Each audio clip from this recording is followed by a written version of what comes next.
நான் உங்களுக்கு ஏற்கனவே சொல்லியிருக்கேன், உங்களுக்கு நினைவு இருக்கும் நம்புறேன். நான் சொன்னது இது நடக்கும். அதிமுக, பாஜக கூட்டணிக்கு கண்டிப்பா வரும். அப்படிதான் நான் பல இடங்கள்ல பேசியிருக்கேன். ஏன்னா, அந்த அளவுக்கு அதிமுகவுக்கு நெருக்கடி இருக்குது. எடப்பாடிக்கு நெருக்கடி இருக்கு.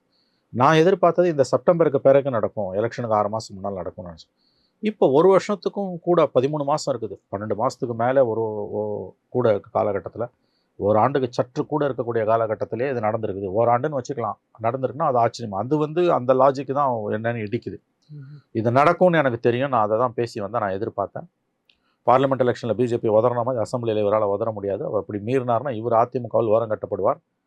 பல பிரச்சனைகளுக்கு வரும்னு நான் சொன்னேன். ஆனால் இது இவ்வளோ சீக்கிரம் நடக்கும்னு நான் எதிர்பார்க்கல. இது ஒரு செப்டம்பர், அக்டோபர் வாக்கில் நடக்கும்னு எதிர்பார்த்தேன். இப்போயே நடந்துருச்சு.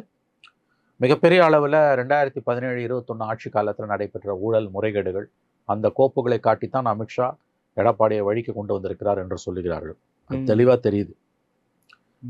ஒரு மிரட்டல் இல்லாமல் கழுத்தில் கத்திய வைக்காமல் இந்த அலையன்ஸ் வந்திருக்காரு.